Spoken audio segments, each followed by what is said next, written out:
Hey, salut à tous, c'est Tom et bienvenue dans cette nouvelle vidéo un peu spéciale. C'est la vidéo FAQ 300 abonnés, déjà évidemment. Ben, je vous remercie, 300 abonnés, alors je sais, c'est complètement ridicule sur YouTube. 300 abonnés, c'est misérable pour YouTube, mais bon, écoutez, c'est déjà ça, déjà de 1. Ça reste 300 personnes, hein, je pense pas qu'il y ait vraiment de bots. J'ai pas vraiment invité tonton, tata ou, ou quoi que ce soit de ma famille ou mes collègues à s'abonner. Donc bon, sur les 300, j'ai envie de vous dire que la plupart ce sont vraiment des passionnés. Il y a beaucoup de personnes qui n'hésitent pas à venir régulièrement sur les vidéos et vraiment je vous remercie. Donc voilà, que ce soit au quotidien entre guillemets sur mes vidéos ou voilà, à travers le compteur de j'aime, il y a quand même un public fidèle, donc ça fait plaisir. Alors certes, le nombre d'abonnements augmente vraiment de manière douce, on va dire, mais écoutez, petit à petit, voilà, on avance sur cette modeste chaîne, comme je dis souvent, c'est une petite chaîne, mais de passionnés avant tout. Donc écoutez, merci à vous. Merci à vous pour votre soutien. Donc vous avez joué le jeu, j'ai plusieurs questions à vous répondre. Donc bah, écoutez, vous allez pouvoir en savoir peut-être un peu plus sur moi, donc c'est l'occasion. Voilà. Alors je suis désolé, je sais pas quoi mettre comme fond de vidéo. Je pensais mettre des incrustations ici, on va voir comment je vais faire au niveau du montage, ou alors je vais mettre en plein écran. J'ai pas la possibilité de faire comme tout le monde. J'ai pas de PC fixe, donc j'ai pas la webcam de l'ordinateur. Et puis j'ai pas de collection vraiment à vous montrer. Les gars, c'est dans la chambre conjugale, donc c'est trop compliqué, c'est trop le bazar. C'est compliqué de vous montrer. Et puis j'ai pas beaucoup accès forcément à la chambre. Comme ça, c'est plus compliqué. J'ai pas de pièce dédiée, donc. Bref, voilà, c'est comme souvent la table du salon ou alors devant ma télé. Voilà, bon, on va commencer. Donc, j'ai réécrit les questions, parfois j'ai pris des notes et parfois ça va être au feeling. Donc, bah, évidemment, merci, hein, merci à tous déjà voilà, pour votre soutien et puis voilà, pour ces quelques questions. Ça va être un peu difficile à faire, à se livrer comme ça.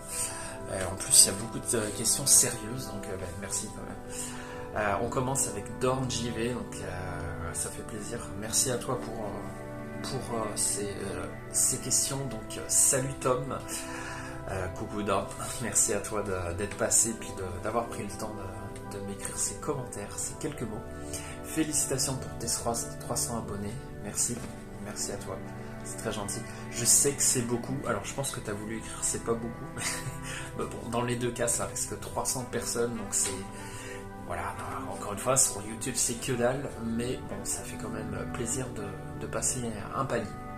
Moi aussi, je ne décolle pas, mais c'est pas grave. Ben voilà, ben écoutez, l'essentiel, c'est, comme je le dis, c'est le partage. Moi aussi, je suis sur YouTube depuis toutes ces années, malgré le peu de visibilité, c'est voilà, vous faire partager quand même. Alors même si c'est à 3 personnes, bah, écoutez, ça sera 3 personnes et puis c'est tout.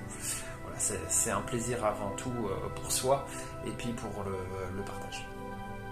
Donc voilà. Quelle est ta console et ton jeu préféré? Bam, ça commence direct. Alors, je vais en citer 3 consoles. Niveau console portable et univers Nintendo, je vais te dire tout simplement la Game Boy, parce que j'ai vraiment grandi avec dès mes... on va dire, quand j'avais 6-7 ans, donc fin des années 90, hein, donc c'était obsolète, hein, la Game Boy à ce moment-là, c'était vraiment en perdition. Juste avant la folie Pokémon, en fait, j'ai vraiment eu la Game Boy à ce moment-là. C'était la Game Boy de mon grand frère, et puis que lui, il n'est pas trop gamer. Il a joué un petit peu, hein, mais ça a vite été entre guillemets ma console. Je lui ai beaucoup plus emprunté que lui a pu jouer avec. Donc voilà, j'ai énormément de souvenirs avec la Game Boy. Pokémon, surtout Pokémon, c'était complètement incroyable. Je suis vraiment génération début 90 dans Pokémon. J'ai vécu Pokémon, je dormais Pokémon, je vivais Pokémon. Vraiment, j'étais dans la folie furieuse. Donc la Game Boy et Pokémon, voilà, c'est quelque chose d'important pour moi, qui m'a beaucoup marqué. La PlayStation 1 évidemment, parce que c'était déjà c'était ma première console de salon. Et puis Révolution 3D, donc j'ai eu les deux claques dans la gueule. Truc de malade. J'ai pas eu l'occasion d'avoir une console Mega Drive ou Super Nintendo, donc moi directement je me suis tapé la 3D dans la tronche, ça a été une claque incroyable. Et voilà, récemment on va dire c'est la PS4 pour moi qui allez, peut-être la Switch, mais la Switch j'ai un peu du mal au niveau maniabilité, mais objectivement la Switch c'est assez fou toutes les possibilités qu'elle offre. Et en plus la possibilité console hybride, portable et salon. Mais sinon en termes de qualité, la PlayStation 4 pour moi c'est ma préférée des consoles actuelles, on va dire. Même si voilà, je joue sur PS5, mais je joue quasiment qu'à des jeux PS4 sur ma PS5. Je rattrape petit à petit. Donc ouais, PS4, PS1, Game Boy. Voilà, si vraiment je devais choisir mes consoles préférées. Alors tu as posé d'autres questions. Envisages-tu une borne d'arcade un jour? Alors ça c'est quelque chose que je parle pas sur la chaîne, tout ce qui est le monde de l'arcade. Mais, effectivement c'est pas un domaine qui me tient à cœur, très sincèrement.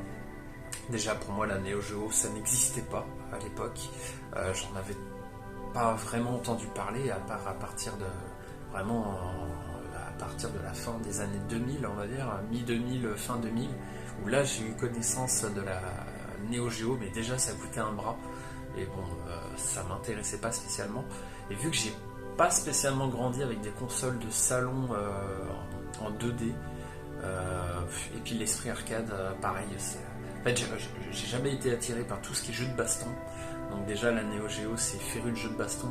Shoot 'em up c'est pas mon truc, il y en a quelques-uns sur Neo Geo. Et le monde de l'arcade, je vivais en pleine campagne les gars. Donc j'ai pas connu les salles d'arcade, je suis désolé. Donc tout le monde de l'arcade pour moi c'est complètement... ça m'intéresse. J'ai pas trop connu, vraiment très très très peu.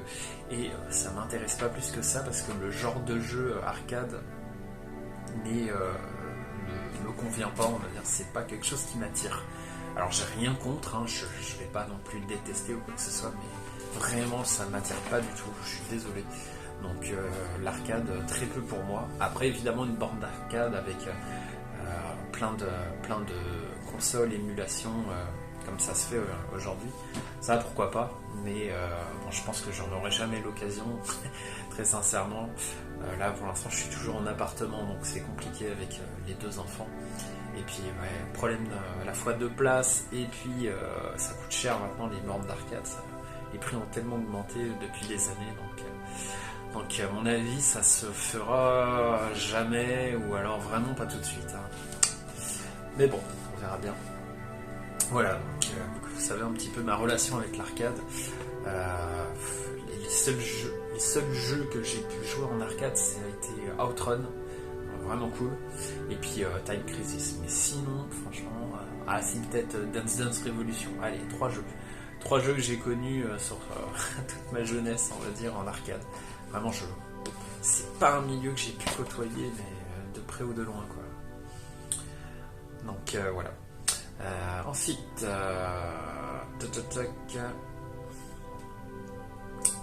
as-tu déjà fait un tri dans ta collection? Alors ça c'est facile, parce que moi j'hésite pas. J'hésite pas à le faire si...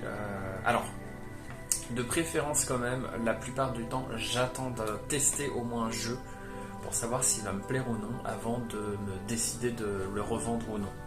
J'hésite pas à revendre ou échanger. Bon, échanger ça n'arrive jamais. Si tu proposes de l'échange, moi j'ai jamais rien qui m'intéresse, enfin j'arrive jamais à conclure un échange, donc très sincèrement je revends pour racheter d'autres jeux derrière. Vraiment je le fais beaucoup, pas de problème. Dès qu'un jeu ne me plaît pas, alors, c'est pas systématique, mais ça m'arrive assez souvent de revendre derrière. Donc tac. Donc oui, as-tu déjà fait un tri dans ta collection?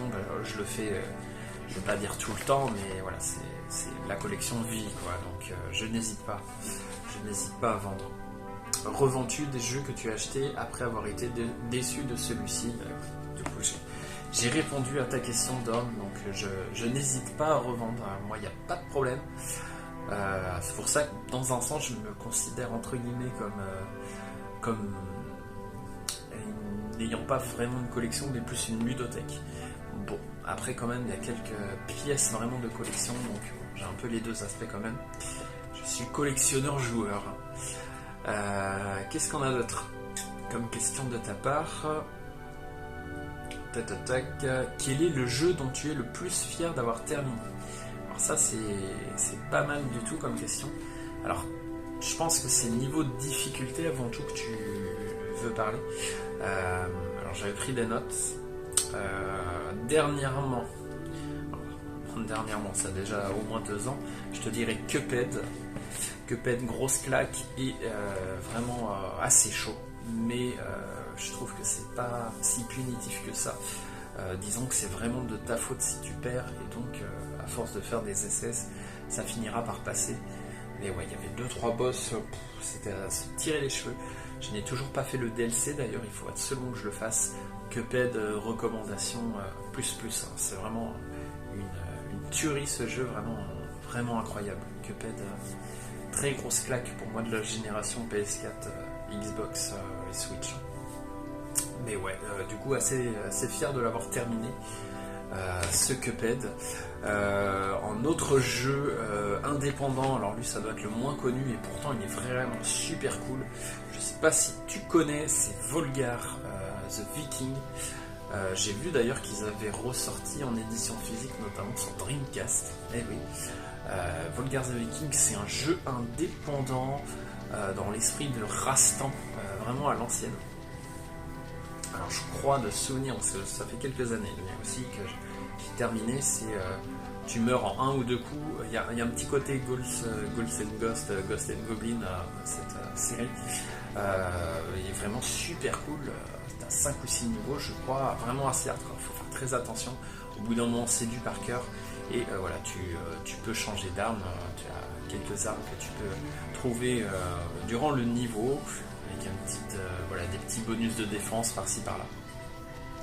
Et donc, franchement, c'est super fun, très addictif. Quand tu meurs, tu reviens assez rapidement en jeu et franchement très cool. Franchement, j'ai vraiment passé un super moment sur Volgar The Viking, malgré donc sa difficulté, mais encore une fois, à force de tenter, on y arrive. Et ouais, j'ai été très surpris à le terminer. Comme quoi, c'est possible avec un peu d'abnégation et de courage. Il faut aussi avoir un peu de courage. Et en termes de gros triple A, on va dire, parce que là on était sur de l'indé, mais en termes de triple A, très fier aussi d'avoir terminé. Ça a été dur. Bloodborne. Ouais, j'ai terminé Bloodborne, je suis très content parce que après en termes de jeux de From Software, j'en ai jamais terminé d'autres. Dark Souls, j'ai abandonné au bout des 2 tiers. Dark Souls 2 pas fait. Le 3 pas encore aussi d'ailleurs. Faudrait que je me lance sur Sekiro que j'ai acheté il n'y a pas si longtemps que ça et qui me tente beaucoup. Et Elden Ring, même chose, j'ai abandonné au bout d'une 50aine d'heures de jeu, donc bon, j'ai bien joué avec quand même, mais au final, en termes de From Software, je n'ai fini que Bloodborne. Ça a été chaud, mais vraiment très fier de l'avoir terminé. Donc ouais, c'est un beau palmarès quand même en termes de jeux difficiles. Volgar le Viking, Bloodborne et puis Cuphead, c'est pas non plus entre guillemets donné à tout le monde, même si moi je suis un joueur vraiment lambda, vraiment moyen j'ai pas de genre de jeu où j'excelle vraiment, donc c'est possible, mais encore une fois faut s'accrocher. Faut s'accrocher. Quel est le jeu dans lequel tu es le plus fier d'avoir terminé? Alors dans un autre sens, en termes vraiment de fierté pure, alors là je vais pas prendre cette question par rapport à la difficulté, je vais te dire que j'ai été fier en fait d'avoir terminé ces 2 jeux. C'était Metal Gear Solid et Final Fantasy VIII.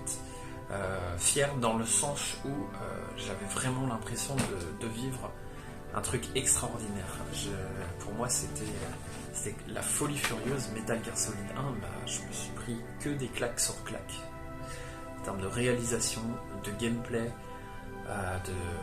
d'inventivité de la part de Kojima, entre les manettes pour Psycho Mantis, le doublage français qui était tellement culte et drôle. Toi aussi tu vis en Alaska. Tu connais les Olympiades esquimaux-indiennes? J'en ai entendu parler. Tu dois être très fort dans la discipline mangeur de moktuk. Oui, c'est vrai. Mais il y a une autre catégorie dans laquelle j'excelle. Le tirage d'oreilles esquimaux. Tu veux qu'on se tire l'oreille? Puis le scénario finalement qui était très sérieux, ouais au final. Qu'est-ce qu'on a eu d'autre? Enfin bref, toutes les inventivités du gameplay du jeu, le fait de retourner la boîte du CD pour avoir la fréquence radio, mais quelle claque, quelle ambiance, j'avais vraiment l'impression d'être le seul au monde à de connaître vraiment ce jeu, en tout cas dans ma petite campagne, hein, donc ouais, c'était incroyable. C'était incroyable, j'avais l'impression vraiment d'être privilégié en fait, d'avoir découvert ça à l'époque, en étant gosse. Et puis Final Fantasy aussi, un petit peu la même chose. Déjà la folie de voir que...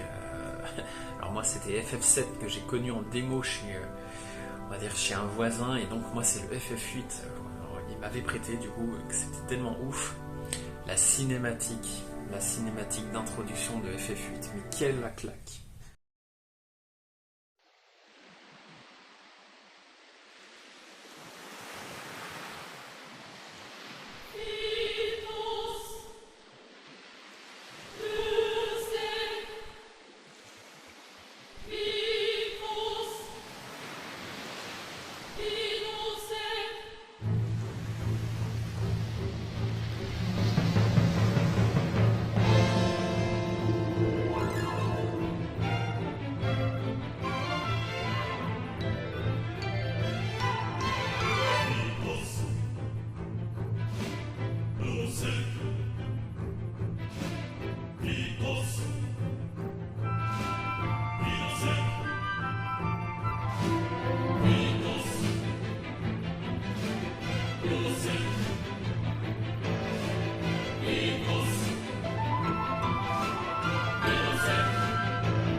Quelle claque, quelle ambiance, quelle réalisation de la part de Squaresoft.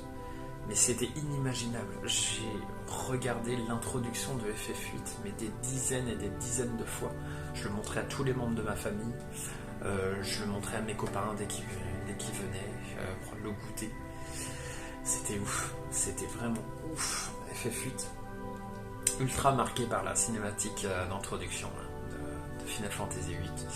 Et donc aussi, pareil, la réalisation, le premier RPG sur console que j'ai pu faire. Je sais plus si en termes de RPG, j'ai fait en premier Pokémon ou Final Fantasy. C'est possible que ça soit Final Fantasy. Hein. Et puis le nombre de CD, c'est tout con, mais quand t'es gamin et que tu passes d'un jeu PlayStation 1 qui a 15 CD à un jeu PlayStation 1 qui en a 4, tu te dis, wow, c'est ouf. C'était ouf, donc j'étais très fier, voilà, de connaître. J'avais l'impression d'être privilégié, encore une fois, Metal Gear Solid et puis Final Fantasy VIII. Voilà. Donc écoute, c'est la fin de tes questions. Je te remercie, Dorn. J'espère que tes réponses t'ont plu, entre guillemets. En tout cas, je me suis un petit peu livré sur tout ça. On continue. Je sais pas du tout combien de temps va durer cette vidéo, je vous préviens. Je sais pas trop comment je vais me débrouiller. C'est pas grave. Indie Jeu. C'était le premier d'ailleurs à me poser, je crois, les questions. Donc salut Tom, bravo pour les 300 abonnés. Écoute, je te remercie LGS. Toi tu as dépassé les 2000 abonnés à l'heure où j'enregistre cette vidéo, donc c'est pareil, je t'ai connu à moins de 300 abonnés justement, t'étais à 100 abonnés, 200 abonnés, donc ça fait super plaisir de voir ta progression.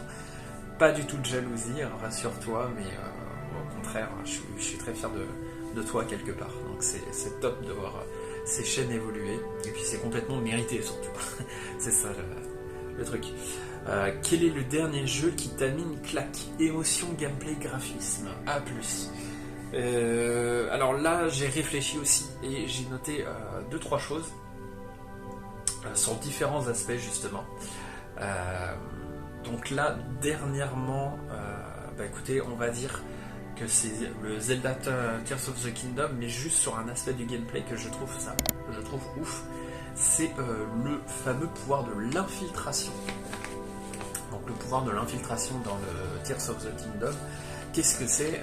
Tout simplement, ça te permet de traverser les plafonds pour te retrouver vraiment de l'autre côté. Donc par exemple, tu es dans une cave, tu utilises le pouvoir infiltration, ça va mettre la caméra en l'air, ça va viser le plafond, et dès que la surface est suffisamment plane, tu vas pouvoir complètement traverser le plafond de la cave, on va dire. Et donc, enfin, cave, grotte, justement, c'est ça qui est ouf. Tu peux traverser tous les plafonds presque, enfin, une très bonne partie des plafonds plats. Et donc te retrouver de l'autre côté. Mais c'est assez ouf, c'est très très bien fait.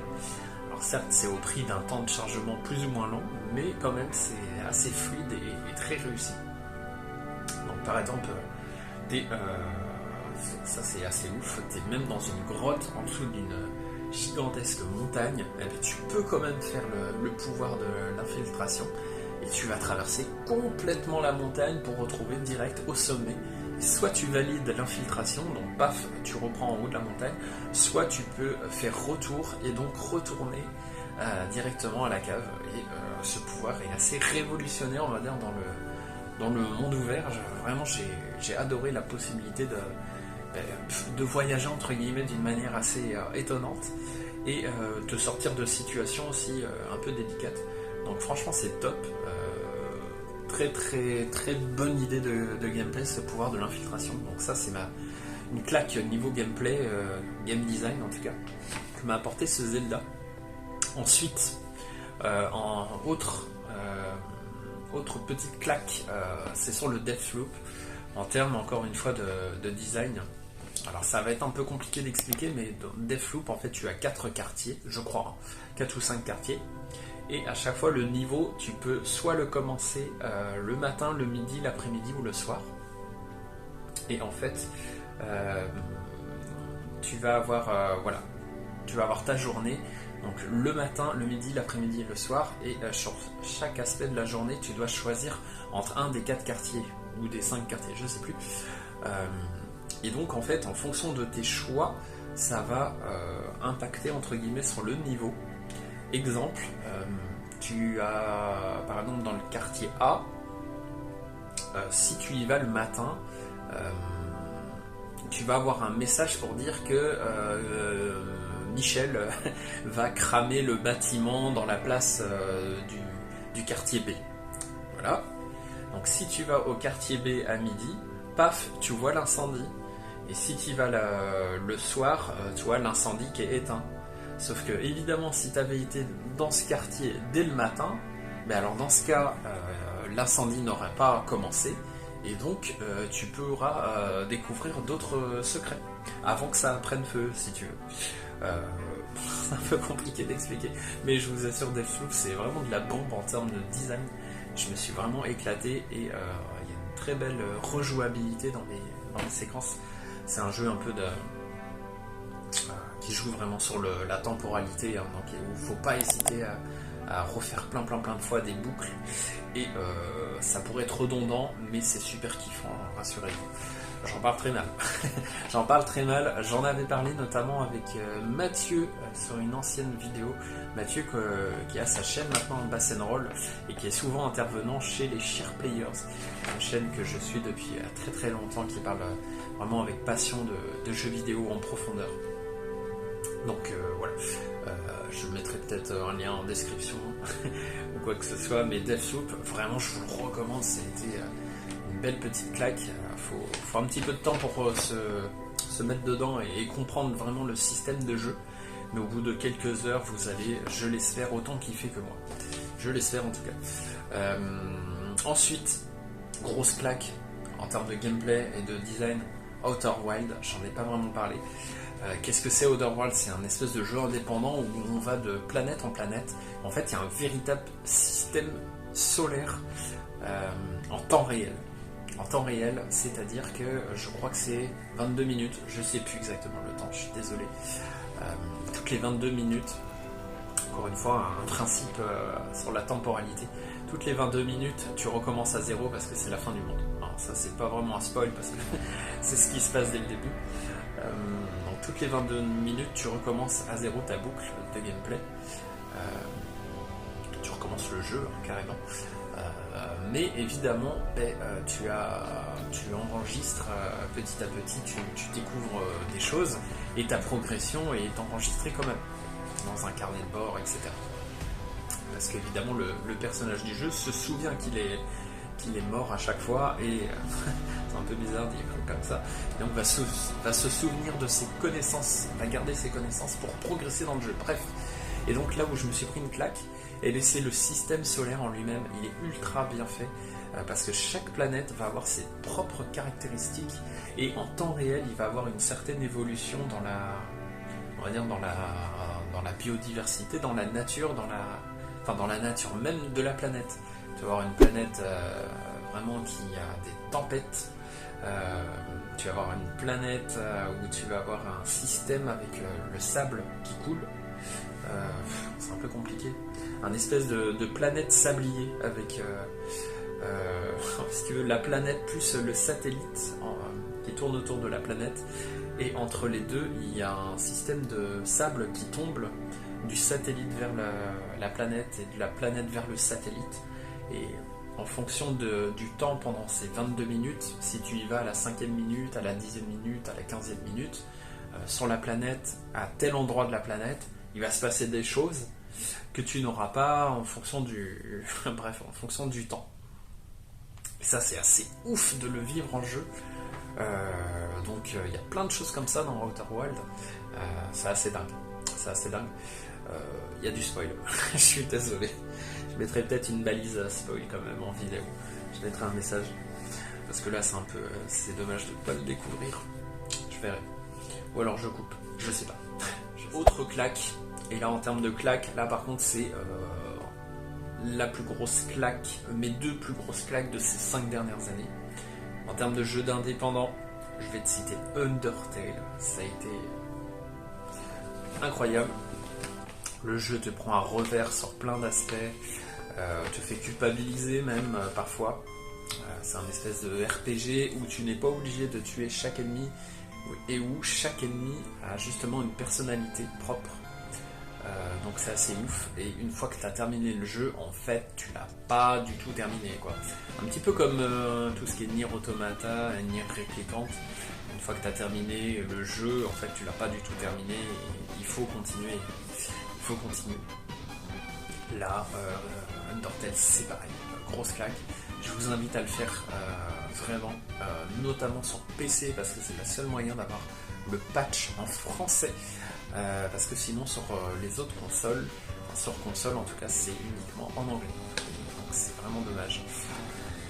Et en termes de AAA, vraiment, The Last of Us 2, assez ouf.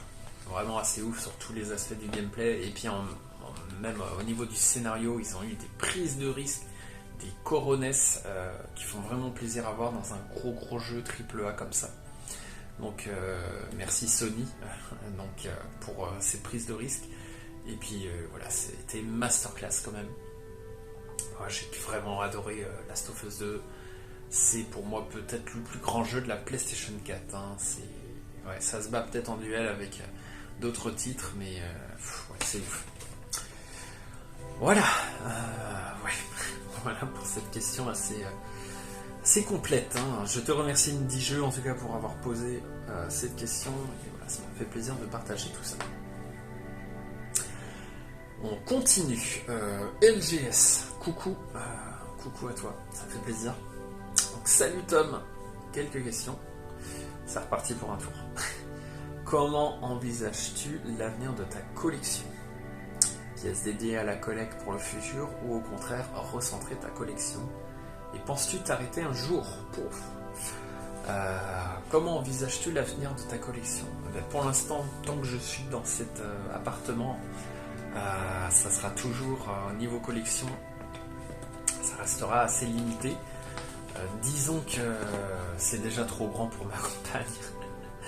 Là, ma collection, clairement, l'essentiel est dans la chambre conjugale. Il y a tout ce qui est un peu moderne, j'en ai quand même quelques-uns ici, dans le salon. Il y a quelques petits espaces où je mets les jeux. Mais là, c'est compliqué, c'est en train de... J'ai plus vraiment de place, on va dire. J'en ai encore un peu quand même, mais ça devient de plus en plus compliqué. Et puis, ça gêne quelque part ma compagne de voir tous ces jeux. Alors, elle le vit quand même bien, et je lui en remercie si elle regarde la vidéo. Et ouais, évidemment, le mieux, ça serait une pièce dédiée, mais je pense que ça serait déjà impossible. Enfin, c'est impossible déjà dans cet appartement. Ça c'est sûr. Peut-être que si un jour je déménage pour une maison plein pied, j'aurai peut-être un peu plus d'espace. Une pièce dédiée, peut-être, j'en sais rien. Très sincèrement, j'en sais rien. Mais je pense que j'aurai quand même plus d'espace pour pouvoir mettre mes jeux. Parce que moi le but c'est pas que les jeux soient dans un carton ou quoi que ce soit comme ça. Donc c'est pour ça que je freine, on va dire, petit à petit mes achats, ou alors je revends pas mal derrière aussi. Ça, je vous montre pas forcément ce que je revends. Forcément, c'est pas forcément le plus intéressant, mais ouais, j'essaye d'alimenter comme ça ma collection. Donc, peut-être à l'avenir une pièce dédiée, j'en sais rien. En tout cas, voilà, ça se passe comme ça pour ma collection. Penses-tu recentrer ta collection? Donc oui, actuellement même je la recentre parce que voilà, en termes de place c'est un peu compliqué, j'ai pas envie d'acheter des jeux pour acheter non plus, même si parfois je fais des exceptions, je suis parfois un petit peu faible, on l'est peut-être tous, mais je fais quand même très attention, je suis assez raisonnable je pense. Penses-tu t'arrêter un jour? Ça m'arrive souvent d'y penser, parce que au fond je suis plus joueur que collectionneur encore une fois, et quand je vois que dans ma collection il y a des jeux que j'ai, alors les jeux que j'ai dans ma collection, on va dire que 95% c'est vraiment des jeux que j'ai envie d'essayer ou de faire, mais quand je vois que j'ai des jeux depuis plus de 10 ans et que je n'ai toujours pas lancé, je me dis à quoi bon. Des fois je me dis à quoi bon, allez... On n'a qu'une vie, autant s'en débarrasser entre guillemets, revendre, ça fera plus de place, puis ça fera un petit billet. Donc des fois je suis à deux doigts de vendre, et puis finalement je me dis est-ce que je vais pas regretter? Est-ce qu'il serait pas le moment justement de au moins tester le jeu, ne serait-ce qu'une demi-heure, une heure, pour se faire déjà un premier avis, et puis ne pas hésiter à revendre derrière, tu vois. Je me pose parfois la question, ça dépend de mon humeur, de mes envies, mais bon, penses-tu t'arrêter un jour? Je pense qu'à terme, moi mon objectif là, vraiment j'aimerais beaucoup plus tester mes jeux, j'en reparlerai je pense dans une autre vidéo, ça sera entre guillemets une résolution pour 2024, j'ai envie de tester davantage mes jeux, mes achats on va dire. Quand j'achète un jeu, généralement je le repose et je me dis que je vais l'essayer, et puis finalement je le fais pas pour la plupart. Donc déjà, ça serait bien que j'essaye beaucoup plus de jeux de ma collection pour au moins me faire un avis, un premier avis du moins. Et derrière, ne pas hésiter à écrémer davantage ma collection. Alors certes, j'ai pas non plus des milliers de jeux, je pense même pas atteindre le millier pour être tout à fait franc. Je pense être... autour de 500, 600, allez peut-être 700 jeux. Je sais pas. Faudrait que je m'amuse à raconter. Mais je ne pense vraiment pas dépasser les 1000 jeux, alors que ça fait plus de 10 ans que je collectionne et que je suis ultra passionné par le média. Donc vous voyez, entre guillemets, je suis raisonnable. Mais pour quelqu'un de l'extérieur, les gars, 1000 jeux, c'est la folie déjà. Donc bref, ça dépend du point de vue de chacun. Encore une fois. Qu'est-ce qu'on a d'autre comme question? Voilà, côté collection on va laisser. Comment concilies-tu ta vie de famille et temps de jeu? Eh bien, le temps de jeu avec les années a bien diminué. Déjà, vie de couple, je pense que pour celui qui était célibataire tout seul en appartement et qui passe vraiment vie de couple, tu vois ton temps de jeu drastiquement diminué quand même, c'est un sacré changement. Et puis vient les enfants, et là c'est une autre révolution dans ta vie quotidienne, on va dire. Surtout quand ils grandissent au final. Quand ils sont bébés, quelque part, on peut avoir du temps pour soi en s'organisant et en ayant un peu de chance. Hein, ça dépend du comportement de bébé. Le principal, c'est évidemment qu'ils soient en bonne santé. Mais après, les enfants, je vois qu'on est beaucoup sollicités quand même. Et puis, évidemment, tout ce qui est jeux violents, déjà, c'est mort. Tu peux pas jouer devant eux, évidemment. On essaye d'éviter quelque part les écrans à partir d'un certain âge. Maintenant, ça y est, ils regardent beaucoup hein, les dessins animés. Ils jouent pas beaucoup, hein. Ils jouent pas beaucoup, alors ils sont encore petits, hein, 3 et 5 ans, à l'heure où je tourne cette vidéo. Bref, en termes de temps de jeu, entre vie de famille, boulot, c'est peu, hein, c'est peu. Dans le meilleur des cas, c'est 1 heure par jour, dans le meilleur des cas. Donc, par semaine, franchement, si je dépasse les... Alors, allez, on va dire entre 4 et 8 heures par semaine, je pense. Ouais, entre 4 et 8 heures par semaine. Donc c'est pas ouf quand on est passionné de jeux vidéo.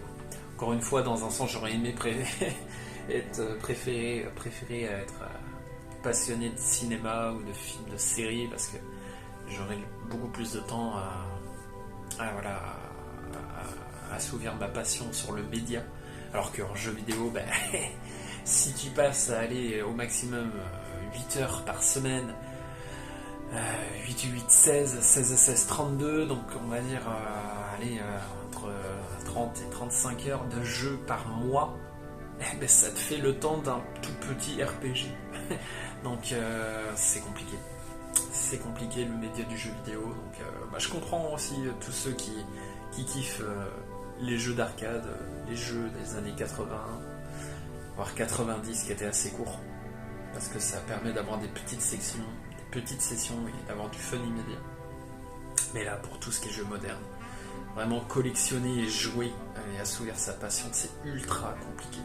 C'est vraiment un problème quelque part. Alors certes, l'offre est grande, mais le temps consacré aux jeux vidéo, c'est compliqué quand on est dans le monde fabuleux des adultes et des responsabilités.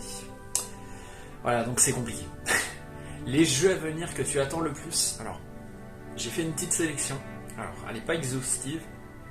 Je t'ai cité. Alors, Persona 3 Reload. Donc, ça va être un remake de Persona 3.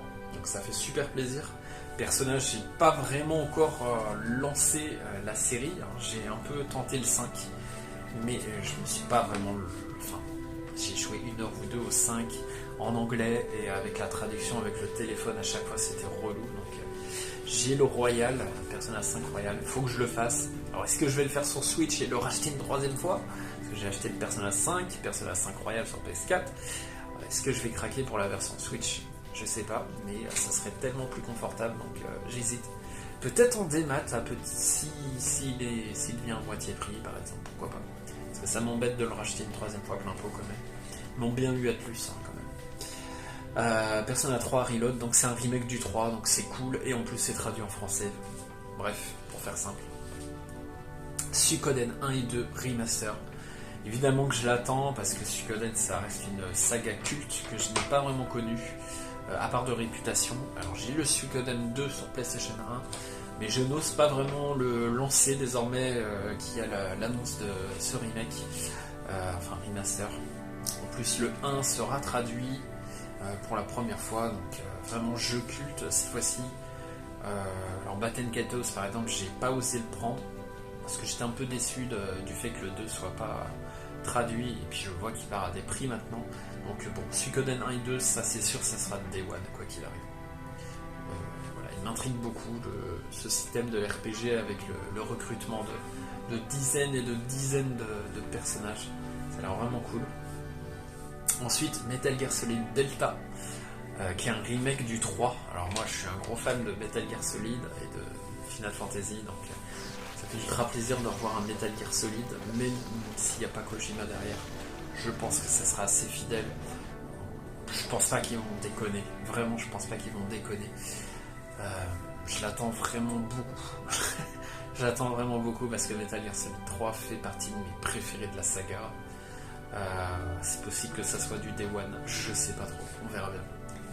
J'ai hâte de voir s'il y a un collector, mais j'imagine qu'on va douiller encore avec les prix des collectors, c'est n'importe quoi. Silent Hill 2 remake, encore un remake, encore du Konami, mais que voulez-vous. Silent Hill 2, je l'ai quasiment terminé sur PS2 et puis finalement non. J'avais lâché l'affaire, l'ambiance était trop pesante à ce moment-là quand je l'ai fait.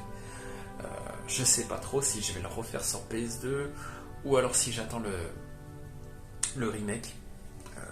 I don't know, très sincèrement, mais Silent Hill 2 c'est le Silent Hill préféré des fans et peut-être le meilleur jeu d'horreur ever, enfin en tout cas pour beaucoup. Ça se bataille avec Resident Evil 4, même si c'est plus action, et puis Dead Space. Dead Space que j'ai adoré d'ailleurs. Et donc ouais, Silent Hill 2 remake, Konami le comeback, donc ouais, j'ai hâte de voir ça. J'espère que ça sera très réussi. Ensuite, alors là c'est plus deux mentions spéciales. Métaphore RE Fantasio, mais Kezako. Et bien c'est le futur jeu justement des créateurs de Persona 3 et Persona 5 notamment.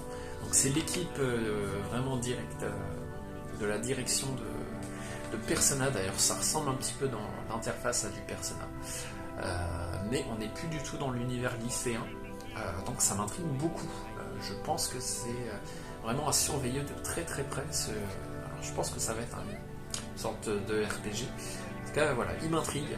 On n'en sait pas énormément beaucoup sur ce jeu, mais il devrait sortir en 2024.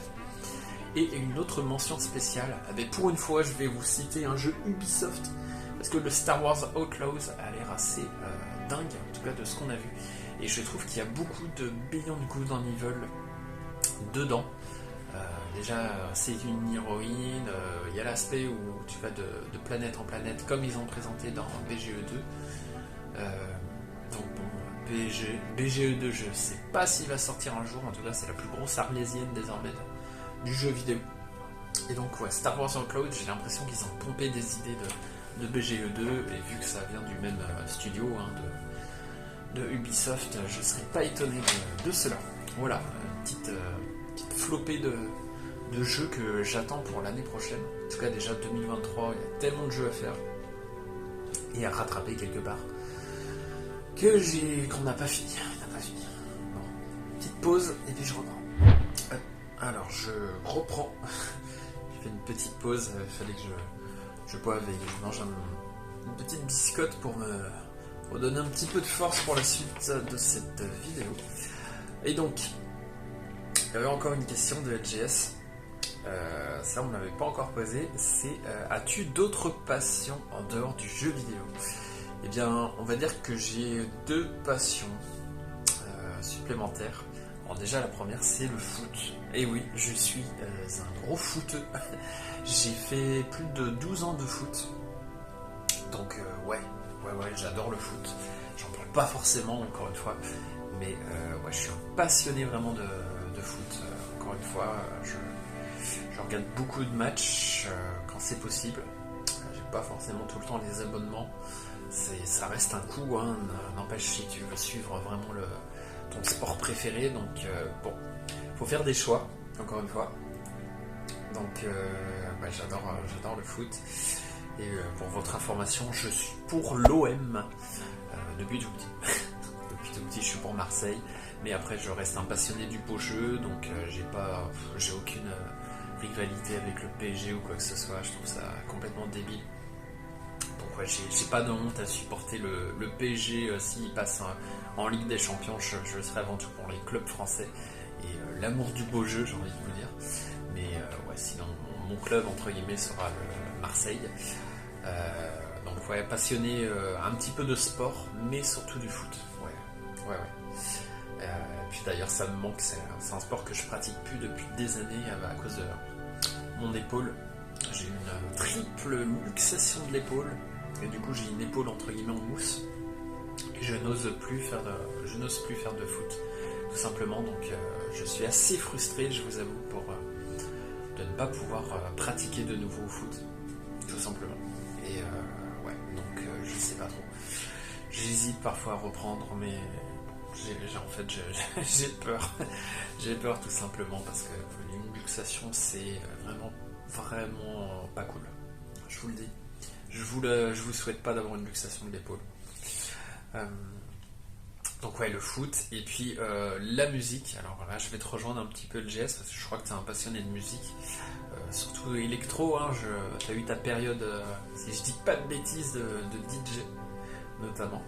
Alors moi, la musique m'a beaucoup aidé à une certaine période assez sombre de ma vie, on va dire, notamment le rap. Et ouais, j'écoutais beaucoup de rap, et j'en écoute encore parfois. Alors c'est par période, et ça dépend des artistes. Alors, comme ça, pêle-mêle, vraiment des artistes que j'écoute parfois énormément. Enfin, voilà, je vais passer vraiment d'un artiste à un autre. Je vais écouter, par exemple, du Nekfeu. J'ai écouté beaucoup de Nekfeu. Beaucoup. Orelsan, pareil, énormément. Orelsan que je suis vraiment depuis quasiment ses tout débuts. À l'époque de la chanson Saint-Valentin, donc on va pas mettre d'extrait, évidemment. Mais ouais, Orelsan, j'ai toujours suivi sa carrière. Donc c'est des artistes quelque part qui m'ont accompagné, quoi.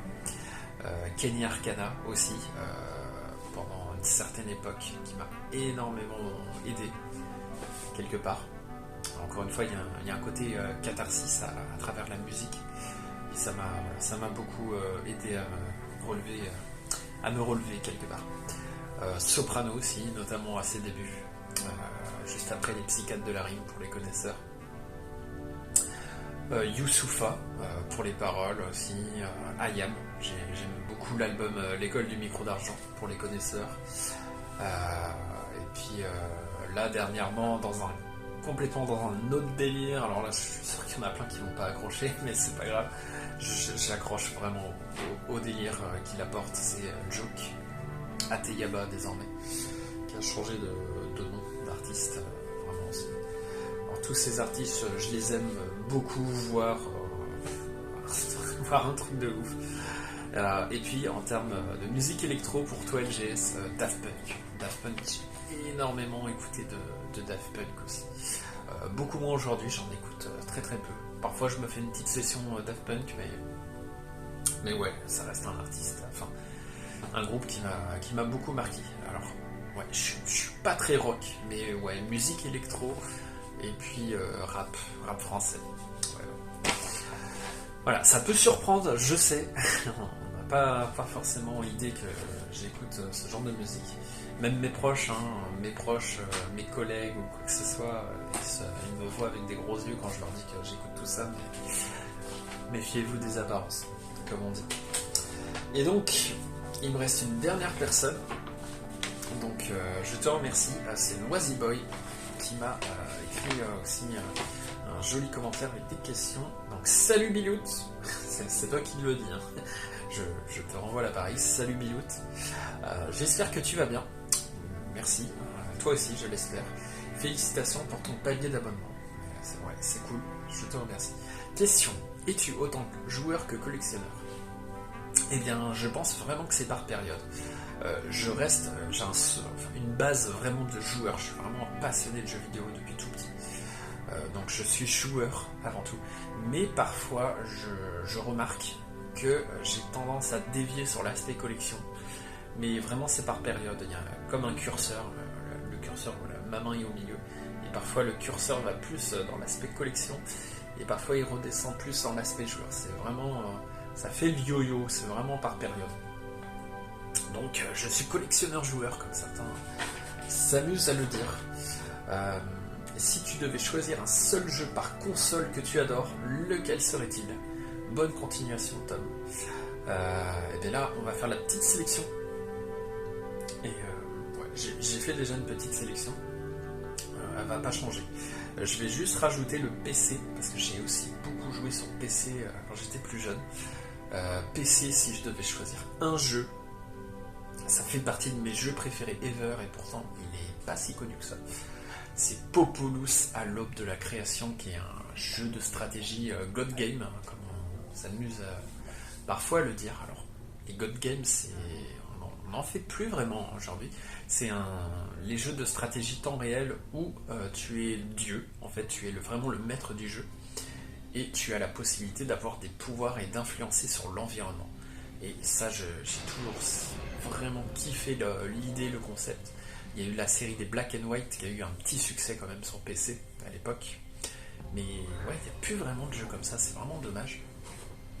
Et donc, Populous à l'aube de la création, c'est un pur God Game où voilà, tu as tes petites unités, comme tout stratégie temps réel, voilà, tu récoltes des ressources, tu peux aller dans la caserne pour faire des guerriers, etc. etc.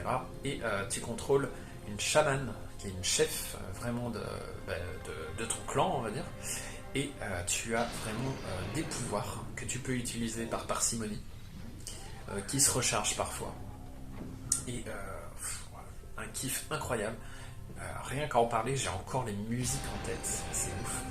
Et c'était un monde vraiment en 3D, et l'univers était vraiment en globe. C'était pas des cartes fixes vues isométriques à la Age of Empires. Non, là c'est vraiment une vue en 3D. Tu peux vraiment tourner autour de l'environnement, et tu as vraiment le globe. Chaque niveau c'était une planète. Voilà, chaque niveau c'était une planète, et tu pouvais vraiment faire le tour de la planète. Enfin, je trouve ça ouf. Et voilà, avec la chamane, en plus tu incarnais une femme, tu vraiment influencé sur l'environnement. Tu avais le pouvoir des tornades. Tu pouvais vraiment foutre la tornade et puis détruire les bâtiments, et tu voyais les bâtiments s'envoler avec les unités qui s'envolent. C'était ouf, hein. C'est sorti fin 90. Vraiment un jeu incroyable pour moi. T'avais les éclairs, t'avais le volcan, un truc de malade, le tremblement de terre. Impressionnant, ce jeu est vraiment un de mes jeux préférés. J'en ai refait des parties il y a quelques années encore de nouveau, et vraiment j'ai vraiment kiffé encore rejouer à ce jeu. Je vous invite vraiment à le découvrir. Il existe notamment sur PlayStation 1. Il faut absolument que je le trouve sur PlayStation 1 pour voir ce que ça donne sur la PS1. Alors j'imagine que c'est beaucoup moins facile d'y jouer. C'est vraiment un jeu axé PC, hein, comme les Age of Empires. Tout ce qui est stratégie temps réel, c'est avant tout PC. Mais voilà, pour l'essayer, faut que je fasse. J'ai beaucoup parlé, je suis désolé. Donc ça, c'est pour le PC, vraiment le jeu emblématique pour moi. PlayStation 1, encore une fois, c'est Metal Gear Solid et Final Fantasy VIII. Mais si je devais en choisir qu'un, là, ça serait vraiment Metal Gear Solid pour tout ce qu'il a apporté. Gameplay, level design, ambiance, scénario, prise de risque, brisage de 4e mur. Bref, une claque incroyable. Et mes autres consoles de cœur, on va dire que j'ai grandi avec la PlayStation et puis la Game Boy. Sur Game Boy, je vais t'en citer deux, on va dire, l'avant Pokémon et l'après Pokémon. Donc l'avant Pokémon, Super Mario Land 2, qui était vraiment assez incroyable et très facile, ce qui n'était pas plus mal quand t'es tout petit, parce que ça te permettait de terminer le jeu assez facilement. Je me faisais des sessions Super Mario Land 2, quoi. Dès qu'il pleuvait, le mercredi après-midi, paf, j'allumais la console à 14h, à 14h30 ou un petit peu plus tard, bam, à 15h max, ça y est, j'avais fini mon Super Mario Land 2, j'étais super content. Je refaisais plein de sessions. Et l'après Pokémon, Pokémon la première génération, rouge, bleu, jaune, incroyable. Quelle claque c'était la venue de Pokémon, encore une fois. Et puis après Pokémon or argent, cristal, c'était ouf. C'était complètement ouf. PlayStation 2, du coup, Metal Gear Solid 3. Metal Gear Solid 3 pour tout ce qu'il a apporté, encore une fois, il y a eu encore des brisages de quatrième mur, des idées de gameplay assez folles, avec la session de sniper avec The End. Qu'est-ce qu'on a, l'espèce de rêve qu'on fait avec Snake quand il s'endort. Tu fais une espèce de jeu très très très chelou, une démo d'un jeu, un espèce de prototype. Le soldat qui est malade. T'as trop d'idées, tu tires sur une ruche, t'as les frelons qui tombent et qui attaquent les ennemis. T'as les blessures, t'enlèves les blessures, tu te soignes. Trop d'idées, c'était tellement dingue. Et j'en oublie tellement, la fin avec The Boss. Bref, hâte de voir le remake. Encore une fois. PlayStation 3, là je te dirais BioShock, même si je triche un peu parce que je l'ai fait sur PC. Mais ça a été une claque, ce premier BioShock, vraiment sur Rapture, la découverte de Rapture. Encore une fois, le gameplay, le scénario, les petites sœurs, les Big Daddy, ça c'est ouf. Soit tu attaques le Big Daddy, soit tu le laisses tranquille. Et en l'attaquant, tu obtiens beaucoup plus de ressources, mais bon courage pour le battre. Tes actions, la bonne fin, la mauvaise fin, le scénario qui n'était pas si mal au final. Puis l'ambiance incroyable de Rapture. Et ouais, puis les pouvoirs, la physique du jeu, c'était la folie. BioShock, grosse claque. Et donc sur PlayStation 4, The Last of Us 2, voilà, et puis The Last Guardian aussi, que je tiens vraiment à mettre en avant, le dernier bébé de Fumetto Ueda, qui était vraiment très très belle expérience. J'ai l'impression quand même qu'il a été un peu bâché, on va dire, alors que pourtant pour moi il est au niveau de Ico ou de The Last The Shadow of the Colossus, même s'il se rapproche plus de Ico. Et ben c'est pas plus mal parce que je préfère Ico justement par rapport à Shadow of the Colossus. Et donc ouais, The Last Guardian, grosse claque, et puis la fin est tellement magnifique, voilà, vraiment magnifique la fin de The Last Guardian. J'invite vraiment voilà, aux personnes curieuses à faire The Last Guardian. Et donc dernière console, PlayStation 5. Alors j'ai fait très très peu de jeux PlayStation 5, encore une fois je joue beaucoup à la PlayStation 4 sur la PlayStation 5. Et donc Deathloop, voilà, Deathloop que j'ai cité plus tôt, exclu PS5.